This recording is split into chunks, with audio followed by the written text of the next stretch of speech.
tetap cinta, biar ku tetap setia untuk selama-lamanya.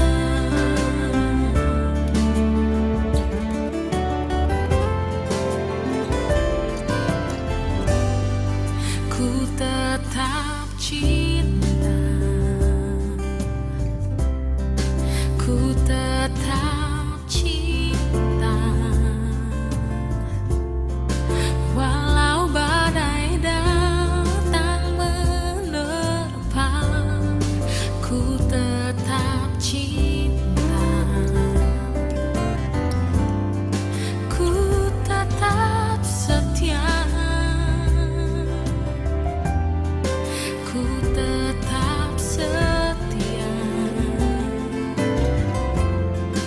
walau topan datang menerpa. Ku tetap setia. Terlalu banyak yang Tuhan telah beri, takkan mungkin ku balas dari apa yang ku miliki. Ku persembahkan seluruh hidupku, dan ku tetap cinta, biar ku tetap setia untuk selama-lamanya.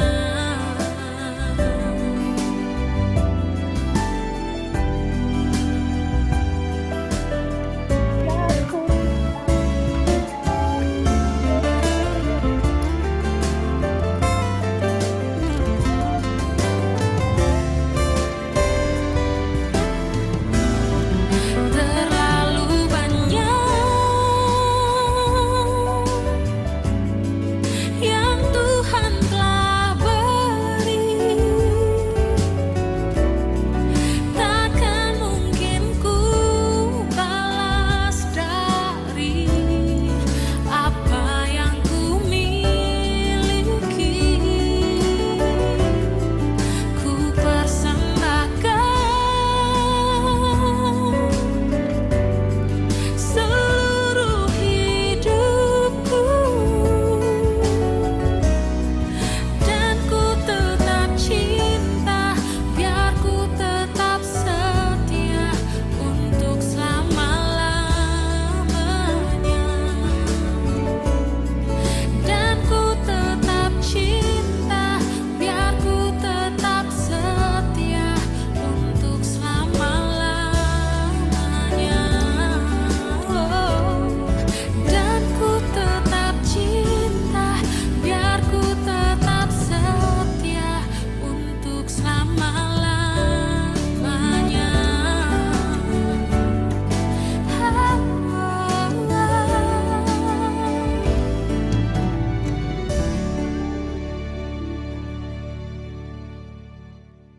Bapa, biar kami tetap cinta, kami mau tetap setia untuk selama-lamanya. Terima kasih Tuhan Yesus. Kami rindu Tuhan untuk menyembah Engkau, mengasihi dan melayani Engkau Tuhan, sekalipun ada begitu banyak tantangan. Baik tantangan itu dari dalam maupun dari luar, baik itu dari diri kami sendiri maupun dari orang lain. Dan Tuhan, ajar kami tetap cinta, ajar kami tetap setia, apapun keadaan kami. Kami hidup bukan untuk mencari kepentingan kami sendiri, tapi kami hidup untuk mencari kepentingannya Tuhan.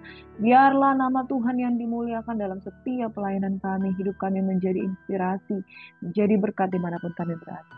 Bapa di surga, kelahiran kembali, kelahiran baru dalam Kristus, membuat kami menjadi ciptaan baru. Yang lama sudah berlalu, sesungguhnya yang baru sudah datang untuk kami menjadi pelaku-pelaku firman, melakukan ketetapan-ketetapan Tuhan. Mengasihi Engkau Tuhan, apapun Tuhan tantangan di dalam pelayanan, kami tetap setia, kami tetap mencintai Engkau.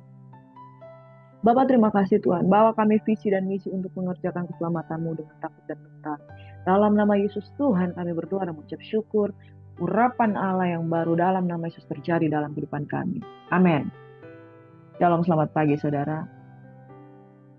Mari kita yang sudah diberkati dengan kasih Tuhan, jangan kita sia-siakan kehidupan kita. Sekalipun kita tidak diterima, sekalipun kita ditolak, sekalipun apa yang engkau lakukan tidak dianggap, sekalipun apa yang engkau lakukan mungkin engkau menabur kelihatannya sia-sia. Saudara, tetapi tidak ada satupun taburan kalau kita menabur di satu tanah yang kita bersihkan, tanahnya kita kelola selalu, pasti akan ada buahnya. Sekalipun tanah yang kita tanami itu berbatu-batu.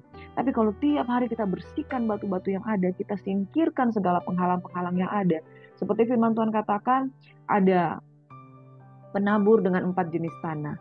Ada tanah yang benih yang ditanam ditabur di pinggir jalan, benih yang ditabur di tanah yang berbatu, benih yang ditabur di tengah-tengah semak belukar, benih yang ditabur di tanah yang baik. Semua tanah-tanah ini adalah proses, saudara. Ketika saudara menabur, ada tanah yang kemudian segera mengembalikan hasilnya, yaitu dengan segera menghasilkan buah. Dan buah itu bisa dinikmati. Tapi ada tanah yang terus-menerus ketika kita tabur, itu seperti di pinggir jalan. Setiap kali kita tabur, benih itu seperti dipatok ayam. Kemudian benih itu tidak pernah bertumbuh. Nah, saudara, demikian pula tanah hati jemaat Tuhan yang tiap-tiap hari kita layani. Kita menabur. Tapi saya percaya setiap taburan itu, bahkan saudara pernah lihat enggak, ketika kita menabur di tengah lahan yang penuh dengan bebatuan. Memang itu lahan itu sulit untuk bertumbuh. Memang lahan itu nggak akan mungkin ada pertumbuhan di sana, apalagi panas, terik. Tapi tiba-tiba ketika benih itu terus ditabur, ada aja hujan. Dan kemudian tiba-tiba saudara melihat di tengah batu-batu itu ada berkas benih yang tumbuh di sela-sela batu. Karena ada tanah di sana. Ketika ada tanah di sana, justru benih ini bertumbuh begitu kuat dan tiba-tiba terjadi bagaimana pertumbuhan dari tumbuh itu kuat berakar. Dan kemudian apa yang terjadi? Batu-batu itu terkeluar dan benih itu bisa tumbuh dengan subur bahkan menghasilkan buah. Saudara, di dalam melayani jiwa-jiwa, tidak selalu apa yang kita tabur itu akan diterima. Tiap hari kita menabur tapi belum tentu ada yang menerimanya. Tapi saudara, kalau kita tidak jemu-jemu berbuat baik, tidak jemu-jemu menabur, pasti akan ada tuaian. Jangan memberi istirahat kepada tanganmu untuk memberi. Kita tidak tahu, yang penting kita tabur aja di pagi-pagi hari. Maka firman Tuhan katakan, maka engkau pasti melihat engkau akan menuai. Saudara yang diberkati oleh Tuhan Yesus Kristus, mungkin saudara ditempatkan di satu tempat, mungkin itu di kantor saudara, mungkin itu kelihatan sulit engkau bertumbuh dan berkembang di sana, tapi tetaplah setia, tetaplah menjaga integritas. Saudara, apa yang saudara tabur pasti satu saat nanti saudara akan menuai. Itu tabur kebenaran, tabur kebaikan, tabur pelayanan, tabur kasih, tabur penggembalaan. Maka saudara akan melihat lambat laun itu jemaat akan bertumbuh. Saya bertumbuh di satu gereja yang tidak mudah, saudara. Ketika kita melayani di satu tempat, tidak selalu apa yang kita ucapkan diterima. Ada jemaat yang keluar masuk karena tidak suka dengan kita. Ada jemaat yang keluar masuk karena tidak bisa menerima pengajaran yang kita berikan. Tetapi ketika mereka keluar, mereka kembali juga. Saya percaya itu karena mereka mendengarkan firman Tuhan yang kita tabur. Dan kemudian kami melihat jemaat mulai bertumbuh. Saudara, setiap tumbuhan itu memiliki karakteristik tertentu.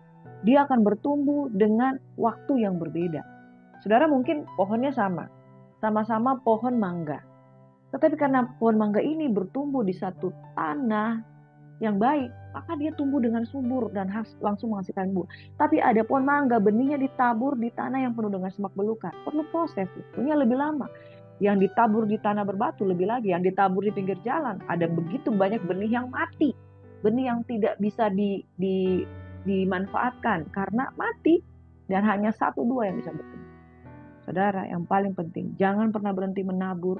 Jangan pernah berbuat baik untuk taburan tersebut. Jangan pernah berhenti memelihara benih yang kita tabur tersebut. Saudara yang diberkati, mari tetap cinta akan Tuhan. Walau badai datang menerpa, katakan aku tetap cinta Yesus.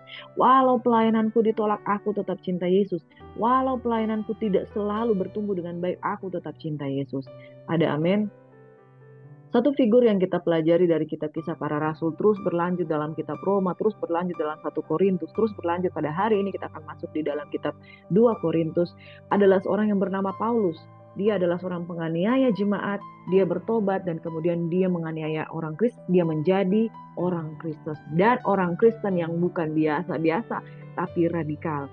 Dia memiliki hubungan yang luar biasa dengan Tuhan dan melahirkan doktrin-doktrin keselamatan yang sangat dahsyat, sangat mendasar di dalam kehidupan orang percaya yang betul-betul dari Yahudi dan di luar bangsa Yahudi. Nah, saudara, ketika dia menjadi seorang rasul, dia menyampaikan begitu banyak penginjilan. Tetapi ketika dia menginjil di satu tempat, satu ketika dia berpindah ke tempat yang lain. Oleh sebab itu ketika dia pernah menginjil di Korintus, dia pernah membaptis beberapa orang di sana, dia tidak lama di sana, dia pergi ke tempat lain. Sesudah dia ada di tempat lain, kepada jemaat di Korintus ini, hatinya, kasihnya, pedulinya tetap ada di jemaat Korintus itu. Makanya ketika ada masalah, ketika keluarga Chloe menyurat dia tentang perpecahan yang ada di jemaat di Korintus, dia mengirimkan suratnya, surat-surat yang kita sudah pelajari sampai kemarin. Dan saudara, ketika jemaat Tuhan masih memerlukan pertumbuhan, dia menyurat lagi dengan surat 2 Korintus, surat yang kedua. Nah, saudaraku yang diberkati, saya melihat di sini bahwa Paulus adalah seorang yang penuh dengan kasih. Dia sudah nggak ada di sana, tapi hatinya ada di sana. Dan murid-muridnya yang melayani di sana adalah murid-murid yang dia didik untuk melayani jemaat di Korintus. Dan saudaraku yang diberkati oleh Tuhan Yesus Kristus, mereka bertumbuh. Tetapi bukan dia biarkan begitu saja, dia tetap menjadi rasul yang memantau dari jauh dan tetap mengirimkan surat. Dan saudara, jemaat yang ada di Korintus ini ada masalah yang kemudian kita lihat di sini. Ada penolakan yang hebat tentang pelayanan Paulus. Ada keraguan tentang Paulus. Dan kemudian di sini saya mau katakan, kasih dari Paulus itu tetap ada bagi jemaat yang ada di Korintus. Nah, saya mau katakan saudara, sekalipun jemaat Korintus menolak dia, sekalipun jemaat di Korintus meragukan dia, tapi dia tetap melakukan apa yang dikehendaki Tuhan, yaitu menabur dalam kasih. Dia menyurat, dia mengasihi, dia menyampaikan pesan-pesan, dan dia bahkan menderita untuk jemaat yang ada di Korintus. Disampaikan semua di dalam suratnya yang kedua. Nah, saudaraku yang diberkati, ini adalah kisah rangkaian peristiwa yang ada di kitab Korintus. Dari pasal 1 hingga pasal 7, ada peristiwa di mana Paulus berdamai dengan jemaat Korintus. Pertanyaannya mengapa? Karena banyak mereka di antara mereka yang meragukan tentang pelayanan dari Paulus. Banyak mereka yang meragukan siapa sebetulnya ini Paulus. Dan kemudian ada paradoks-paradoks tentang salib Kristus. Jadi pasal 1 hingga pasal 7 berkisah tentang bagaimana Paulus berdamai dengan jemaat Korintus. Bagaimana Paulus menenangkan hati jemaat Korintus. Pasal 8 hingga pasal yang ke-9 ada berbicara tentang kemurahan hati yang terlupakan. Bagaimana saudara jemaat yang menabur itu tentang jemaat yang menabur. Dan Tuhan memberikan keseimbangan kepada jemaat yang punyai dan jemaat yang berkekurangan. Dan dengan ada jemaat yang punya berkelebihan, jemaat yang berkekurangan, disitulah terjadi keseimbangan jikalau mereka saling memberi satu dengan yang lain. Pasal 10 hingga pasal 13 berbicara tentang tantangan terakhir dari Paulus. Nah, saudara, di dalam pasal yang pertama hingga pasal yang ke-7 ada penolakan. Penolakan terhadap Paulus. Mereka menginginkan satu pelayanan dengan satu sistem yang mereka mau, saudara. Saudara, kemudian di pasal yang pertama hingga kedua berisi tentang doa pembukaan dan salam-salam dari Paulus. Pasal 2 tentang bagian B, yaitu kepemimpinan Kristen yang sejati, yaitu bukan menyangkut status orang-orang hebat. Saudara, kemudian mereka di pasal yang ketiga itu bagaimana mereka menuntut rekomendasi apakah Paulus ini mempunyai legitimasi sebagai seorang hamba Tuhan. Nah, kemudian dia mengatakan bahwa dia tidak ada rekomendasi-rekomendasi seperti itu, tetapi surat pujiannya ditulis oleh Roma. Saudara, kemudian di pasal 3b ada perbandingan tentang perjanjian lama dengan perjanjian baru, bagaimana Allah di hadapan Musa dan Allah di hadapan jemaat Korintus di mana ada Yesus di sana. Pasal 1 hingga pasal 7 adalah paradoks tentang Yesus, yaitu Yesus ditinggikan, saudaraku. Dan kemudian di sini ada pernyataan tentang salib, bagaimana salib mengungkapkan keselamatan Allah yang di mana Yesus sudah mati bagi dosa-dosa kita. Keselamatan Allah itu dinyatakan di dalam kematian Tuhan Yesus Kristus. Dan kemudian karakter Allah di dalam suatu sikap kasih yang memberi cara hidup yang baru, yaitu di dalam 2 Korintus 5 ayat 17. Yang lama sudah berlalu, sesungguhnya yang baru sudah datang. Jadi saudara, jemaat Korintus ini menginginkan legitimasi dari sebuah pelayanan. Dan legitimasi itu ada di dalam penderitaan Kristus yang ada di dalam diri Paulus, yang itu dia nyatakan. Makanya dia di dalam 2 Korintus ini seolah-olah Paulus sedang membujuk mereka untuk melihat, ini lihat penderitaan Kristus yang kita bawa kemana-mana.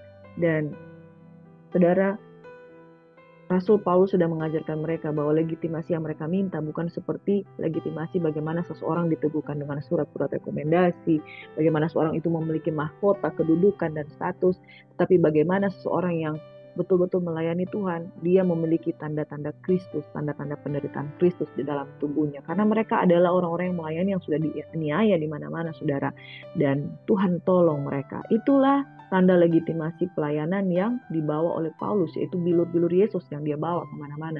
Saudaraku, saya melihat di sini, garis besar di sini adalah kepedulian penggembalaan Paulus, bagaimana dia menghadapi penolakan, dia tidak balas itu dengan sesuatu yang keras, tetapi dia membujuk jemaat di Korintus untuk percaya kepada dia dari penderitaan yang dia alami, bahwa dia tidak mencari keuntungan dalam pelayanan, dia tidak mencari popularitas, tetapi inilah yang dia bawa, yaitu tanda-tanda Kristus.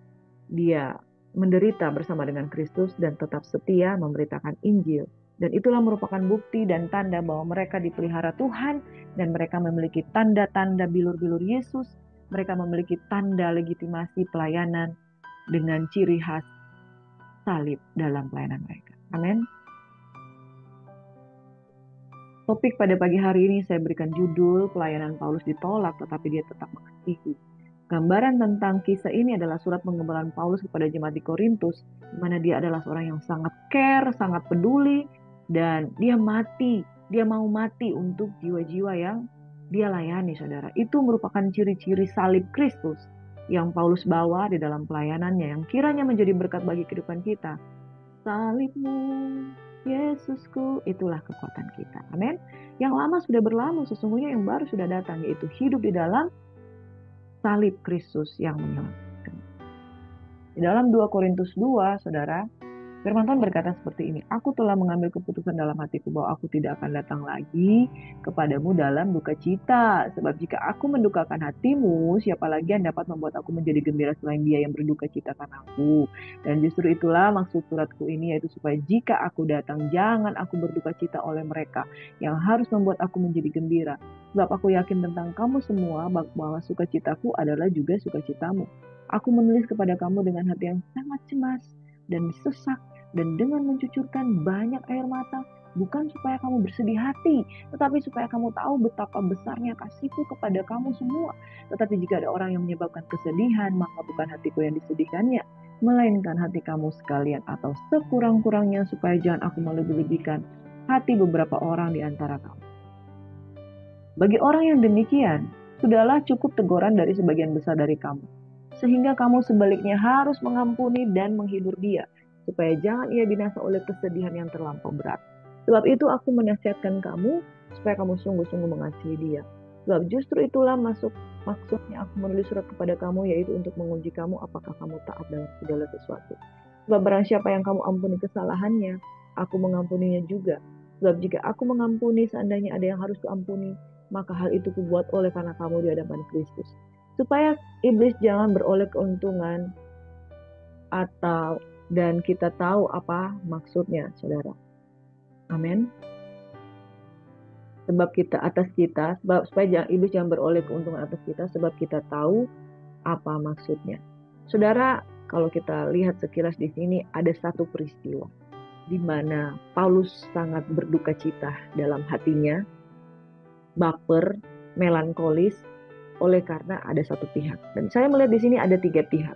Paulus, jemaat yang setia dengan Paulus, jemaat yang tidak suka dengan Paulus. Nah, saudaraku yang diberkati, jemaat yang tidak suka dengan Paulus, itulah jemaat yang ditangisi oleh Paulus. Dan jemaat yang suka dengan Paulus, Paulus katakan, jangan juga kamu bersedih hati, supaya tidak terjadi percekcokan antara jemaat yang pro dengan Paulus dan jemaat yang kontra atau menolak Paulus. Dalam hal ini saya melihat bahwa Paulus sangat memiliki kepedulian. Dan jemaat Tuhan ada yang pro karena dia memahami maksud Paulus. Jemaat Tuhan ada yang kontra karena tidak memahami maksud Paulus. Dan saudara, iblis jangan sampai mengadu domba pihak-pihak ini. Paulus, jemaat yang pro, jemaat yang kontra. Karena jemaat yang pro membela Paulus, mereka juga bertentangan dengan jemaat yang kontra. Disinilah dampak-dampak perpecahan bisa terjadi karena yang satu membela atau tidak membela yang lain. Dan kemudian karena masalah itu, iblis bisa mengambil keuntungan. Nah, gereja Tuhan, ini yang harus kita jaga di dalam kehidupan kita. Ketika ada satu perpecahan, ketika ada satu pertentangan di antara kita, selalu berbalik kepada Kristus.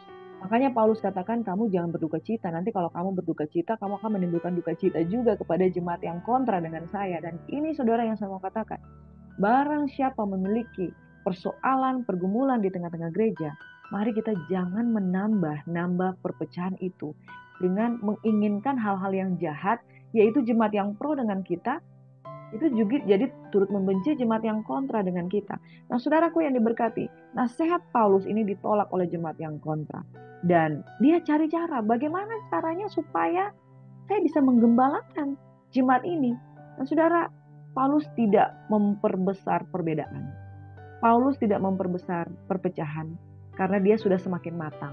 Waktu awal-awal kalau ada orang yang tidak sepaham dengan dia langsung tinggalkan. Ingat bagaimana Yohanes yang disebut Markus, ketika dia terjadi perseteruan tajam dengan Barnabas, dia langsung tinggalkan. Tapi ini tidak. Semakin dia mendalam, semakin dia dewasa, responnya semakin matang. Dia tidak mau mengakibatkan terjadinya perpecahan antara mereka ketiga belah pihak. Tetapi terus dengan penuh kasih, dia masuk kepada jemaat di Korintus. Dan kemudian satu kebenaran demi kebenaran yang lain dia sampaikan. Sehingga jemaat yang ada di Korintus itu kemudian mengalami sebuah pertumbuhan iman. Pada pasal yang kedua ini mengungkapkan hati Paulus yang syarat dengan kesedihan karena menginginkan yang baik, tetapi jemaat ada yang menolak. Tetapi dia terus bertumbuh dan dia mulai masuk dengan belas kasihan Allah dan dia menunjukkan bagaimana belas kasihan Tuhan, sebagaimana dia memikul salib seperti yang Kristus ditolak oleh bangsa Yahudi. Paulus juga mengalami hal yang sama. Tapi saudara, pada intinya, jangan stop di sini ketika ditolak orang. Tapi cari cara, tunjukkan belas kasihanmu supaya jiwa-jiwa itu terus mengalami pemulihan. Di dalam 2 Korintus 3, dia berkata, tetapi apabila hati seorang berbalik kepada Tuhan, maka selubung itu diambil daripadanya. Sebab Tuhan adalah roh. Dan di mana ada roh Allah, di situ ada kemerdekaan. Dan kita semua mencerminkan kemuliaan Tuhan dengan muka yang tidak berselubung. Dan karena kemuliaan itu datangnya dari Tuhan yang adalah roh, maka kita diubah menjadi semakin serupa dengan gambarnya dalam kemuliaan yang semakin besar. Saudara, pelayanan Musa adalah pelayanan Musa yang penuh dengan kemuliaan. Betapa lebih mulia lagi pelayanan di dalam Kristus. Apabila hati seseorang berbalik kepada Tuhan, selubung itu diambil daripadanya. Rasul Paulus tahu ketika dia melayani jemaat yang ada di Korintus, ada yang pro, ada yang kontra. Jemaat yang kontra masih ada selubung yang menutupi matanya. Tetapi orang-orang yang sudah diangkat selubungnya, maka dia akan melihat kemuliaan Tuhan. Dan selubung yang akan diangkat, ada roh Tuhan. Di mana ada roh Allah, di situ ada kemerdekaan. Itu sebabnya Paulus tidak berhenti melayani, menginjili, karena dia tahu orang-orang ini sedang dibutakan. Orang-orang ini sedang diselubung dengan selubung yang membuat mereka tidak bisa melihat kebenaran. Itu sebabnya saudara jangan stop melayani sampai engkau menghadirkan roh Tuhan yang membawa pada kemerdekaan. Akibatnya kalau kita mengalami kemerdekaan di dalam Tuhan, dan kita semua akan mencerminkan kemuliaan Tuhan dengan muka yang tidak berselubung, karena kemuliaan itu datangnya dari Tuhan, maka kita diubah menjadi serupa dengan gambarnya dalam kemuliaan yang semakin besar. Semakin orang itu taat dengan Tuhan, hidup di dalam penderitaan dalam Kristus, maka dia akan semakin memancarkan kemuliaan Tuhan. Itulah yang Rasul Paulus rasakan. Ketika dia semakin sabar, dia tidak menolak untuk ketika dia mengalami penolakan, dia tetap setia melayani. Maka kemudian kemuliaan itu semakin dinyatakan. Dan itulah yang dia rindukan bagi jemaat Tuhan. Semakin ada roh Tuhan, semakin ada kemerdekaan. Dan inilah yang dia nyatakan kepada jemaat yang ada di sana. Oleh kemurahan Allah kami telah menerima pelayanan ini. Karena itu kami tidak tawar hati, tetapi kami menolak segala perbuatan tersembunyi yang memalukan. Kami tidak berlaku licik dan tidak memasukkan firman Allah. Sebaliknya kami menyatakan kebenaran dan dengan demikian kami menyerahkan diri kami untuk dipertimbangkan oleh semua orang di hadapan Allah. Jika Injil yang kami beritakan masih tertutup juga, maka ia tertutup untuk mereka yang akan binasa, yaitu orang-orang yang tidak percaya, yang pikirannya telah dibutakan oleh ilah zaman ini, sehingga mereka tidak melihat cahaya Injil tentang kemuliaan Kristus yang adalah gambaran Allah. Sebab bukan diri kami yang kami beritakan, tetapi Yesus Kristus sebagai Tuhan, dan diri kami sebagai hamba-Mu karena kehendak Yesus. Sebab Allah yang telah berfirman, dari dalam gelap akan terbit terang. Ia juga yang akan membuat terang yang bercahaya dalam hati kita, supaya kita beroleh terang dari pengetahuan tentang kemuliaan Allah yang nampak pada wajah Kristus. Tetapi harta ini kami punya dalam bejana tanah liat, supaya nyata bahwa kekuatan yang melimpah-limpah itu berasal dari Allah, bukan dari diri kami. Dalam segala hal kami ditindas, namun tidak terjepit. Kami habis akal, namun tidak putus asa. Kami dianiaya, namun tidak ditinggalkan sendirian. Kami dihempaskan, namun tidak binasa. Kami senantiasa membawa kematian Yesus di dalam tubuh kami ini, supaya kehidupan Yesus juga menjadi nyata dalam tubuh kami. Sebab kami yang masih hidup ini terus-menerus diserahkan kepada maut karena Yesus, supaya juga hidup Yesus yang menjadi nyata di dalam tubuh kami yang fana ini. Nah, saudaraku yang diberkati oleh Tuhan Yesus Kristus, jemaat di Korintus yang kontra, yang tidak percaya dengan Rasul Paulus, meminta legitimasi. Sebenarnya kamu itu hamba Tuhan atau bukan? Mana buktinya? Dan legitimasi yang ditunjukkan, inilah yang dia tunjukkan, bahwa ketika Injil yang kami beritakan masih tertutup juga, karena ia tertutup untuk mereka yang binasa, orang-orang yang tidak percaya, bukan diri kami yang kami beritakan, tapi Yesus Kristus sebagai Tuhan. Dan bagaimana mereka menunjukkan Yesus Kristus sebagai Tuhan? Yaitu diri kami sebagai hamba-Mu oleh karena kehendak Yesus. Ya saudaraku, mereka ditindas namun tidak terjepit. Mereka habis akal namun tidak putus asa. Makanya dikatakan ayat 7, harta ini kami punya dalam bejana tanah liat, supaya nyata bahwa kekuatan yang melimpah itu berasal dari Allah, bukan dari diri kami. Dalam segala hal ditindas namun tidak terjepit, habis akal namun tidak putus asa, dianiaya namun tidak ditinggalkan sendirian, dihempaskan namun tidak binasa. Kami senantiasa membawa kematian Yesus dalam tubuh kami, supaya kehidupan Yesus juga menjadi nyata dalam tubuh kami. Kami yang masih hidup terus-menerus diserahkan kepada maut karena Yesus. Saudara, legitimasi dari seorang hamba Tuhan tergantung dari bagaimana, seberapa dia mau sangkal diri. Saya tidak katakan bahwa semua orang menderita itu menunjukkan ciri-ciri Kristus. Ada juga orang yang menderita tapi bukan menunjukkan ciri-ciri Kristus. Penderitaan karena dia buat sendiri, karena dosa. Jadi penderitaan karena Kristus, yaitu ayat 2 katakan, menolak segala perbuatan tersembunyi yang memalukan, tidak licik, tidak memalsukan firman, menyatakan kebenaran, menyerahkan diri untuk dipertimbangkan oleh semua orang di hadapan Allah. Itu berbicara tentang integritas. Jadi saudara, legitimasi seorang hamba Tuhan terletak bagaimana dia dipertimbangkan oleh semua orang, memiliki integritas atau tidak. Saudara tidak melakukan perbuatan yang memalukan, tidak berlaku licik, tidak memasukkan firman Allah. Dan inilah yang saya mau katakan kepada kita semua, menjadi hamba Tuhan. Kalau kita ditolak karena kita melakukan kejahatan, itu sah, wajar. Tapi kalau kita ditolak, kita sudah melakukan yang benar, tidak memasukkan firman Tuhan, nah itulah penolakan yang di hadapan Tuhan itu akan menghasilkan mahkota kemuliaan, saudara. Mari kita belajar dari pelayanan Rasul Paulus. Memiliki kepedulian yang pertama, yang kedua memiliki integritas dalam pelayanan.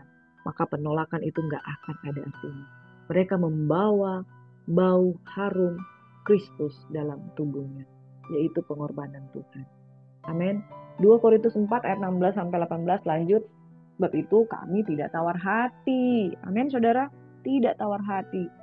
Meskipun manusia lahiriah kami semakin merosot, namun manusia batinia kami dibaharui dari sehari ke sehari. Jadi saudara, apapun yang terjadi ketika engkau pikul salib, hidup dalam integritas, hidup dalam kebenaran, tidak memasukkan firman, manusia batinia kami dibaharui dari sehari ke sehari. Tidak ada kerugian apapun kalau engkau hidup di dalam Tuhan. Tidak tawar hati, lahiriah semakin merosot, dianiaya mungkin, lelah, tua di dalam pelayanan. Tapi manusia batinnya itu semakin dibarui dari sehari ke sehari kalau kita jaga integritas kita. Ingat, ini yang paling penting. Penderitaan ringan yang sekarang ini mengerjakan bagi kami kemuliaan kekal yang melebihi segala-galanya. Jauh lebih besar daripada penderitaan kami. Sebab kami tidak memperhatikan yang kelihatan, melainkan yang tidak kelihatan. Karena yang kelihatan adalah sementara, sedangkan yang tak kelihatan adalah kekal. Ada amin? 2 Korintus 5 ayat 17. Jadi, siapa yang ada di dalam Kristus, ia adalah ciptaan baru. Yang lama sudah berlalu, sesungguhnya yang baru sudah datang. Orang yang sudah lahir baru pasti akan menunjukkan ciri-ciri Kristus, pelayanan Kristus di dalam dirinya. Dan dia akan menjadi orang yang selalu dibaharui. Karena di dalam dia baru. Makanya dibaharui terus keluar. Dari dalam keluar terus dibaharui. Dalam, sekalipun orang bilang penderitaan, tapi itu firman Tuhan katakan itu adalah 2 Korintus 7 ayat 1 hingga 11. Saudaraku yang kekasih, karena kita sekarang memiliki janji-janji itu, marilah kita menyucikan diri dari semua pencemaran jasmani dan rohani, dan dengan demikian menyempurnakan kekudusan kita dalam takut akan Allah. Berilah tempat bagi kami di dalam hati kamu. Masih lagi saudara, Paulus mengungkapkan kata-kata bujukan kepada jiwa-jiwa, kepada jemaat yang kontra dengan dia. Kami tidak pernah berbuat salah terhadap seorang pun. Tidak seorang pun yang kami rugikan, dan tidak ada seorang pun yang kami yang cari untung. Aku berkata demikian bukan untuk menjatuhkan hukuman atas kamu. Sebab tadi telah aku katakan bahwa kamu telah beroleh tempat dalam hati kami, sehingga kita sehidup semati. Jadi meskipun aku telah menyedihkan kamu dengan surat itu, namun aku tidak menyesalkan. Memang pernah aku menyesalkannya, karena aku lihat bahwa surat itu menyedihkan hatimu, kendati pun untuk seketika saja lamanya. Namun sekarang aku bersuka cita bukan karena kamu telah berduka cita, melainkan karena duka cita membuat kamu bertobat. Luar biasa saudara, akhirnya ada pertobatan. Sebab duka citamu itu adalah menurut kehendak Allah, sehingga kamu sedikit pun tidak dirugikan oleh kami. Sebab duka cita menurut kehendak Allah menghasilkan pertobatan yang membawa keselamatan dan yang tidak akan disesalkan. Tapi duka cita dari dunia ini menghasilkan kematian. Sebab perhatikanlah betapa justru duka cita yang menurut kehendak Allah itu mengerjakan pada kamu kesungguhan yang besar, bahkan pembelaan diri, kejengkelan, ketakutan, kerinduan, kegiatan penghukuman. Di dalam semuanya itu kamu telah membuktikan bahwa kamu tidak bersalah dalam perkara itu. Saudaraku, pada akhirnya saudara, ketika Paulus terus-menerus menabur belas kasihan, terus menabur salib, mereka kemudian melihat dan ada duka cita dalam hati mereka, duka cita yang dikerjakan oleh Roh Kudus, yaitu duka cita pertobatan. Dan sungguh indah saudara, jika ada duka cita menurut kehendak Allah menghasilkan pertobatan yang membawa keselamatan dan yang tidak akan disesalkan. Amin. Saudaraku yang diberkati, luar biasa kalau saya baca ayat di ayat yang kedua. Berilah tempat bagi kami di dalam hati kamu. Karena Paulus terus-menerus dengan dorongan kasih memberikan surat ini, memberikan nasihat kepada mereka, memberikan teladan salib kepada mereka. Jemaat di Korintus mengalami perubahan sikap. Mereka mengalami pertobatan di dalam hati mereka. Makanya satu ayat firman Tuhan di dalam ayat yang pertama dari 2 Korintus 7. Ini janji sudah kita pegang. Mari sucikan diri. Dari bukan 1-2 pencemaran jasmani dan rohani, tapi semua pencemaran jasmani dan rohani, dengan demikian menyempurnakan kekudusan kita di dalam takut akan Allah. Inilah ayat penutup yang akan saya bagikan bagi kita semua. Belas kasihan Paulus yang terus-menerus melayani jemaat di Korintus pada akhirnya akan membuat mereka mengalami perubahan, karena memang mereka memiliki roh Allah di dalam diri mereka. Dan janji-janji itu dinyatakan kepada jemaat yang ada di Korintus. Dan ayat yang ketujuh, pasal yang ketujuh, ayat yang pertama ini, Paulus sekali lagi menasihati mereka. Saudara-saudaraku yang kekasih, bukankah kita sudah memiliki janji-janji itu? Mari, sekarang yang harus kita lakukan, kita sudah menerima manusia yang baru dalam hidup kita, 2 Korintus 5 ayat 17. Yang lama sudah berlalu, semua yang baru sudah datang, pertobatan itu ada di dalam diri kita. Tugas kita sekarang menyucikan diri. Orang percaya punya tugas menyucikan diri. Dari apa? Ada pencemaran jasmani saudara, ada pencemaran rohani. Pencemaran jasmani yaitu tubuh kita dinajiskan dengan dosa-dosa percabulan lain sebagainya. Pencemaran rohani saudara, bagaimana otak, pikiran kita, kehendak, keinginan kita, iblis bersama menyusupi. Tapi mari kita singkirkan satu persatu. Dan dengan demikian manusia lahirnya kita semakin merosot, tetapi manusia batinnya kita semakin diperbaharui pada waktu kita sepakat dengan Roh Kudus menyucikan diri kita dari semua pencemaran jasmani maupun rohani. Akibat dari menyucikan diri, maka saudara, dan dengan demikian kekudusan kita disempurnakan. Semakin kita takut akan Tuhan, kekudusan kita disempurnakan. Saya mengajak kita semua, ayo kita pegang janji Tuhan. Sucikan diri dari semua pencemaran jasmani dan rohani. Dengan demikian, mari jemaat Tuhan menyempurnakan kekudusan kita dalam takut akan Allah. Paulus tidak henti-hentinya menasehati jemaat yang menolak dia. Pada akhirnya, karena belas kasihan surgawi, karena teladan yang ditunjukkannya, mereka mengalami perubahan demi perubahan. Saudaraku yang diberkati, firman Tuhan sudah dibentang. Adakah kita merespon, mengubah pola pikir, mengubah sifat, mengubah kebiasaan kita yang malas, tinggalkan. Sucikan dirimu dalam roh takut akan Tuhan. Amin. Mari kita berdoa. Terpujilah Bapa, sumber segala kasih karunia dalam kehidupan kami, yang menganugerahkan segala yang baik dalam kehidupan kami. Firman-Mu mengubahkan kami, firman-Mu meneguhkan kami. Biarlah pola pikir kami tertanam oleh firman, dan Bapa di surga, kami bertumbuh, menyucikan diri dari segala pencemaran jasmani dan rohani. Dan dengan demikian, menyempurnakan kekudusan kami dalam takut Tuhan. Ini doa kami Bapa, kami terima urapan baru. Tuhan memberkati dan melindungi, Tuhan menyinari kami dengan wajah-Nya, urapan baru dicurahkan, sehingga kami menjadi lebih daripada pemenang. Kami, Tuhan, dapat menyangkal diri, memikul salib, dan melakukan apa yang dikehendaki oleh Tuhan. Dalam nama Yesus Tuhan kami berucap syukur. Haleluya, haleluya. Puji Tuhan. Amin. Shalom and God bless you. Tuhan Yesus memberkati.